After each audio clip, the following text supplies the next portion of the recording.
Spinal anaesthesia પછી જિંદગીભર કમરનો દુખાવો રહી જશે એ વાતનો તમને ડર છે?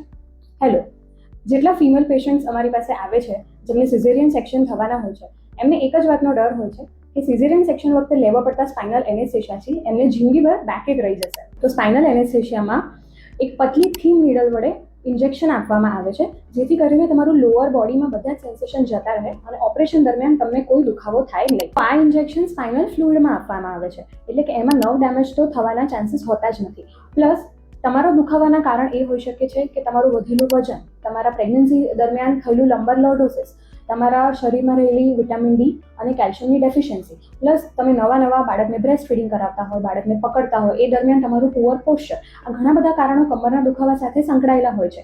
પણ અને સ્પાઇનલના લીધે તમને માઇલ્ડ સોરનેસ થઈ શકે છે, જે 3 થી 4 દિવસમાં જતી રહે, એ ટેમ્પરરી હોય છે. પણ પરસિસ્ટન્ટ ફક્ત સ્પાઇનલના લીધે જ દુખાવો રહે એવા ચાન્સીસ 1% કરતાં પણ ખૂબ ઓછા હોય છે. તો આપણે આ કારણે સ્પાઇનલ એનેસ્થેશિયાથી હવે ડરશું નહીં અને સાયન્ટિફિક કારણો સમજીને પોતાનો ડર ભગાઈશું.